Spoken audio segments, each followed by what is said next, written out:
सभी को नमस्कार, जय हिंद, वंदे मातरम। सिंह बनो सिंहासन की चिंता मत करो, जहां बैठोगे वही सिंहासन हो जाएगा। चलिए आज देखते हैं अपन कक्षा 10 का विज्ञान का माध्यमिक परीक्षा 2026 का मॉडल प्रश्न पत्र जो 80 अंकों का होता है पूरा और 3.25 घंटे का होता है। देखो यहाँ पर निर्देश दे रखे हैं आपके लिए। परीक्षार्थी सर्वप्रथम अपने प्रश्न पत्र पर नामांक अनिवार्य लिखें, यानी जो रोल नंबर होते हैं वो अनिवार्य रूप से लिखें। सभी प्रश्न करने अनिवार्य है। प्रत्येक प्रश्न का उत्तर दी गई उत्तर पुस्तिका में ही लिखें। जिन प्रश्नों में आंतरिक खंड है उन सभी के उत्तर एक साथ ही लिखें। ये नहीं है एक यहाँ पर, एक वहाँ पर, एक वहाँ पर, अटकाना नहीं इधर उधर। प्रश्न का उत्तर लिखने से पूर्व प्रश्न का क्रमांक अवश्य लिखना चाहिए ऊपर कि भाई इस प्रश्न का उत्तर यह है, वो लिखना जरूरी है, वरना नंबर का मोए मोए हो सकता है। प्रश्न पत्र के हिंदी व अंग्रेजी रूपांतरण में किसी प्रकार की त्रुटि या अंतर या विरोधाभास होने पर हिंदी भाषा के प्रश्न को ही सही माने। प्रश्न क्रमांक 14 से 20 में आंतरिक विकल्प है। ठीक है, तो यहाँ पर अपना आज का सेक्शन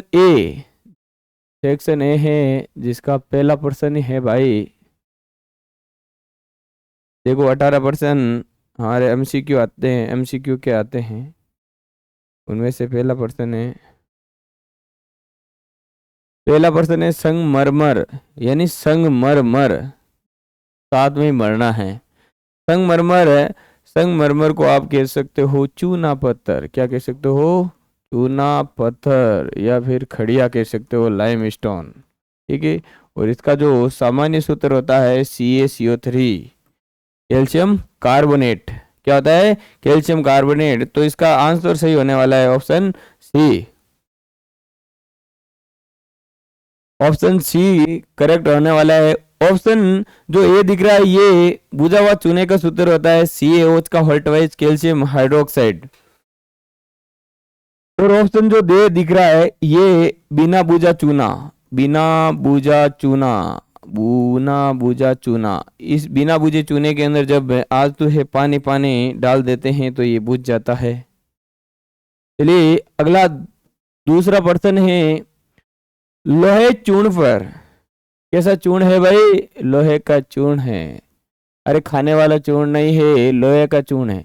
लोहे चूर्ण पर तनु हाइड्रोक्लोरिक अम्ल, ये अपन ने HCl अम्ल, वो भी कैसा डाइल्यूट है, तनु है। तनु HCl अम्ल डालने से क्या होता है? जब आपको पता है धातुएं अम्लों के साथ अभिक्रिया करती है तो लवण तथा हाइड्रोजन गैस बनाती है, लवण तथा हाइड्रोजन। तो यहाँ पर ये आयरन क्लोराइड बनाएगी, या फिर Cl2 प्लस हाइड्रोजन गैस यहाँ पर मुक्त होने वाली है। ठीक है, तो यहाँ पर इसका आंसर राइट होने वाला है ऑप्शन ए, हाइड्रोजन गैस एवं आयरन क्लोराइड बनता है। अगला नेक्स्ट प्रश्न है, तीसरा प्रश्न है कोई धातु ऑक्सीजन के साथ अभिक्रिया कर उच्च गलनांक वाला यौगिक निर्मित करती है। कोई भी धातु है ऑक्सीजन के साथ अभिक्रिया करके, सबसे पहले देखना है कि भाई धातु कौन सी है, और ऑक्सीजन के साथ अभिक्रिया करके उच्च गलनांक वाला यौगिक निर्मित करती है। ये यौगिक जल में विलय, जल में क्या है? विलय। ये तत्व क्या हो सकता है बताओ? क्या कार्बन कोई धातु है क्या? कार्बन धातु नहीं है, तो अब बात उल्टी टुटी गलत है।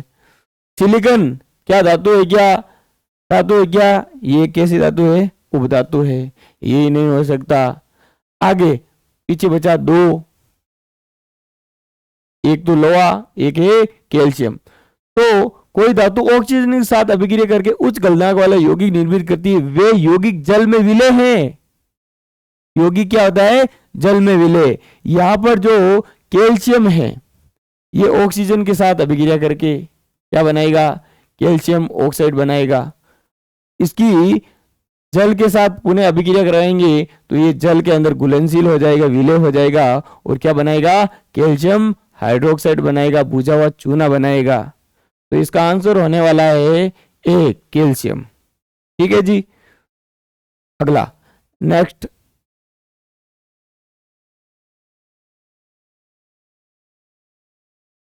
अगला देखते हैं चौथा प्रश्न।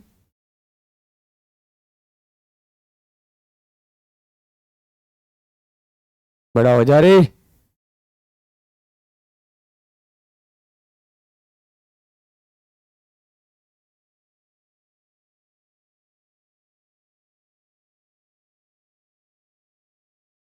चौथा प्रश्न है, धातुओं की अभिक्रियाशीलता के आधार पर सबसे अधिक क्रियाशील धातु कौन सी है? धातु की क्रियाशीलता के आधार पर सबसे अधिक क्रियाशील धातु कौन सी है?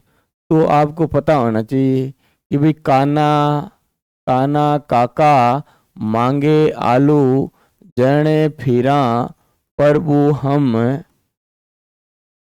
कुण, होगलो, आइगो, ओरू। ये धातुओं को क्रियाशीलता के आधार पर अवरोही क्रम में व्यवस्थित है। धातुएं अवरोही क्रम में, घटते हुए क्रम में। सर्वाधिक क्रियाशील धातु होती है सोडियम और पोटेशियम। इन्हें केरोसिन तेल में डुबो कर रखा जाता है क्योंकि इन्हें बाहर खुला छोड़ते ही ये वातावरण में ऑक्सीजन के साथ रिएक्शन करके आग पकड़ लेती है। ठीक है, तो धातु की अभिक्रियाशीलता के आधार पर सबसे अधिक क्रियाशील धातु यहाँ पर पोटेशियम दिख रही है। तो ऑप्शन नंबर बी इसका करेक्ट आंसर होने वाला है। अगला है एथेन का आणविक सूत्र C2H6 है। इसमें देखना है कि शेष संयोजी बंध कितने हैं। यहाँ पर 6 2 कितने होते हैं? 8, 8 में से 1 कम करो 7, तो यहाँ पर शेष संयोजी बंधों की संख्या होने वाली है 7। ठीक है, अगला प्रश्न है, अगला प्रश्न है बेंजीन का संरचना सूत्र है। जो बेंजीन है, बेंजीन का संरचना सूत्र क्या होता है? तो ऑप्शन नंबर यहाँ पर ए है जो करेक्ट आंसर होने वाला है। बेंजीन का संरचना सूत्र ये है, बेंजीन का सूत्र होता है C6H6। ठीक है, और ये यहाँ पर दिख रहा है, ये साइक्लोहेक्सेन का है। और मेथ एथ प्रो ब्यूटेन, ये है ब्यूटेन का सूत्र। ये है मेथ एथ प्रो ब्यूट पेंट, ये है पेंटेन का सूत्र। ठीक है जी, आगे अगला प्रश्न है,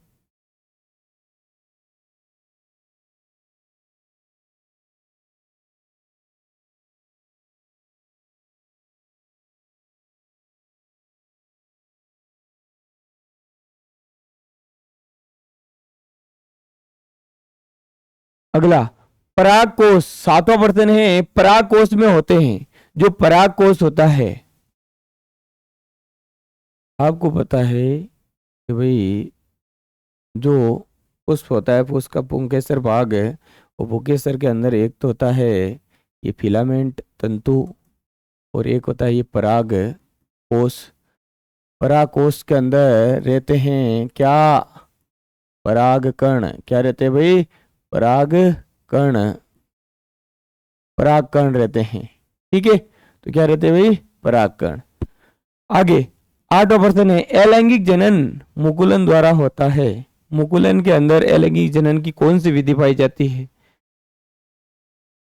मुकुलन, तो यीस्ट के अंदर मुकुलन की विधि पाई जाती है। ऑप्शन नंबर बी इसका करेक्ट आंसर हो जाएगा। आप मुझे कमेंट बॉक्स में ये बताएंगे कि अमीबा के अंदर अलैंगिक जनन की कौन सी विधि पाई जाती है। नेक्स्ट प्रश्न है 9वां प्रश्न, मस्तिष्क उत्तरदायी है सोचने के लिए, हृदय स्पंदन के लिए, शरीर का संतुलन बनाए रखने के लिए, उपरोक्त सभी। जी हाँ, उपरोक्त सभी। आप मुझे कमेंट बॉक्स में इसका भी आंसर बताएंगे कि भाई शरीर की स्थिति और संतुलन को बनाए रखने के लिए मस्तिष्क का कौन सा भाग होता है। ये बहुत बार बोर्ड में प्रश्न पूछा जाता है। आगे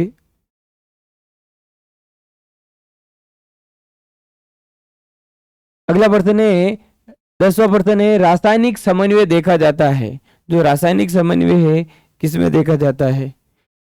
क्या पादपों में देखा जाता है, क्या जंतुओं में देखा जाता है, पादप व जंतु दोनों में देखा जाता है, या उपरोक्त में से कोई नहीं? जो रासायनिक समन्वय है वो पादप व जंतु दोनों में देखा जाता है। ठीक है जी, आगे 11 पर समान दृष्टि के वयस्क के लिए सुस्पर्शदर्शन की अल्पतम दूरी क्या होती है? अल्पतम दूरी क्या होती है? वो होती है 25 सेंटीमीटर। ऑप्शन नंबर से करेक्ट आंसर होने वाला है। अगला, श्वेत प्रकाश में रंग पाए जाते हैं। श्वेत प्रकाश होता है, उसके अंदर कितने रंग पाए जाते हैं भाई? 7 रंग पाए जाते हैं।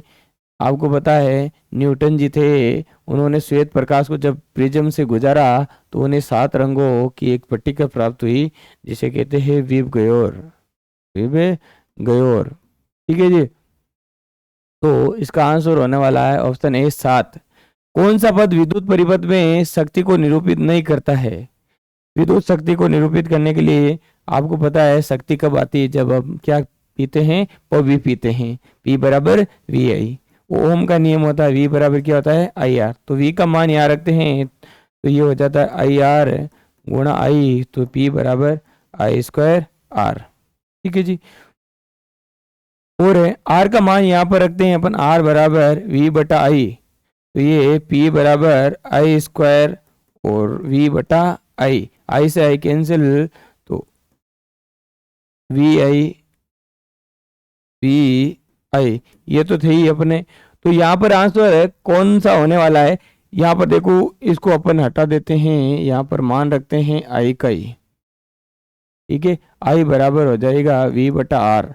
यहाँ पर आई का मान रखते हैं तो ये हो जाएगा V स्क्वायर और आर स्क्वायर गुणा आर। आर से आर कैंसिल हो जाएगा, V स्क्वायर बटा आर। तो ऑप्शन ये भी हो जाएगा, ऑप्शन ये भी हो जाएगा, ये भी हो जाएगा। तो इसका करेक्ट आंसर हो जाएगा ऑप्शन नंबर बे, ये नहीं होगा, है ना। आगे, प्रतिरोध का मात्रक होगा। जो प्रतिरोध का मात्रक होता है वो असही मात्रक होता है, वो ओम होता है।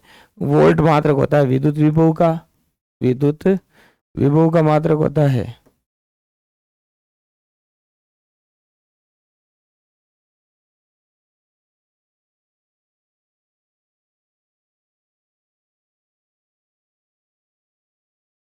ये एम्पियर, एम्पियर है जो विद्युत धारा का मात्रक होता है।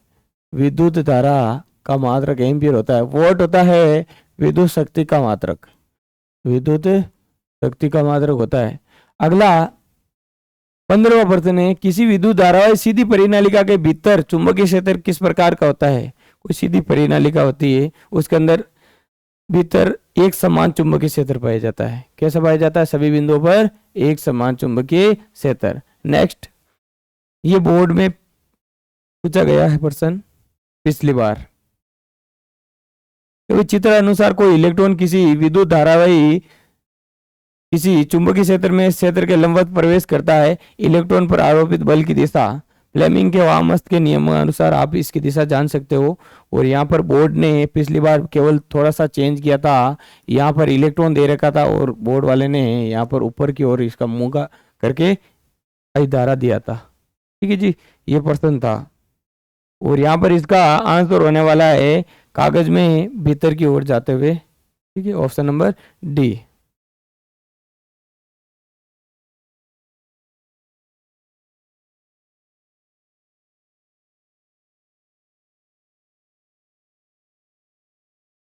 अठारहवां प्रश्न है, निम्नलिखित में से कौन सा समूह केवल जैव निम्नीकरण पदार्थ है? कौन से समूह है जो केवल जैव निम्नीकरण पदार्थ है? देखो, घास, पुष्प तथा चमड़ा, ये भी जैव निम्नीकरण है। करेक्ट आंसर है। घास, लकड़ी, प्लास्टिक, ये क्या नहीं है। फलों के छिलके, केक, नींबू का रस, ये भी है जैव निम्नीकरण। केक, लकड़ी एवं घास, ये दास नहीं है, यहाँ पर घास है, तो ये भी राइट है। तो ऑप्शन ए भी है, बे नहीं है, है और दे है। ये तीनों के तीनों आंसर होने वाले हैं। और जब बोर्ड प्रश्न पूछेगा तो यहाँ पर ऑप्शन में केवल थोड़ा सा चेंज किया हुआ, प्रश्न में थोड़ा चेंज किया हुआ मिलेगा, निम्न में से कौन सा जैव निम्नीकरण पदार्थ नहीं है। तो वहां पर ऑप्शन होने वाला है ऑप्शन नंबर बे। यहाँ पर तो ये तीनों ही होंगे, ए, से और दे। आगे, रिक्त स्थान है, रिक्त स्थानों की पूर्ति करनी है। शुद्ध जल के पीएच मान कितना होता है? जो शुद्ध जल होता है उसका पीएच मान 7 होता है, उदासीन होता है। ठीक है, अम्ल एवं धातु अभिक्रिया करके लवण तथा क्या बनाते हैं? अम्ल है जो धातु के साथ अभिक्रिया करके लवण तथा हाइड्रोजन गैस बनाते हैं। क्या बनाते हैं? लवण तथा हाइड्रोजन गैस। एटीपी का पूरा नाम लिखिए। एटीपी का पूरा नाम होता है एडिनोसिन ट्राइफॉस्फेट। Adenosine triphosphate. ठीक है, ये कोशिका की एक ऊर्जा मुद्रा होती है जो फॉस्फेट समूह को उपयोग करके एटीपी में बदलती है। अगला, CO2 प्लस 12 सूर्य के प्रकाश की उपस्थिति में क्लोरोफिल के अणु, ये प्रकाश संश्लेषण की अभिक्रिया है। ठीक है, यहाँ पर खाद्य पदार्थ C6H12O6 बनेगा। ठीक है, आगे आनुवांशिकता के जनक है Gregor John Mendel. John Mendel या फिर ग्रीगर जॉन मेंडल भी कह सकते हो आप। आगे खाली जगह, जैसे प्राणी अपना लिंग बदल लेते हैं, जो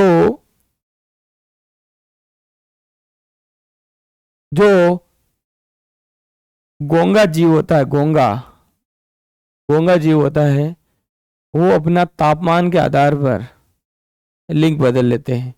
ठीक है,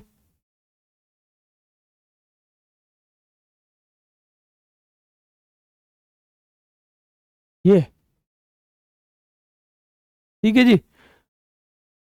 अब तो यहां पर अपन ने MCQ कर लिया है, खाली जगह कर लिए, तो बाकी ये जो अति लघुत्तरात्मक प्रश्न है इनका सॉल्यूशन आप स्वयं करना और बोर्ड की साइट पे जाकर BSER साइट पे जाकर मॉडल पेपर डाउनलोड कर लेना और उसको सॉल्व करना।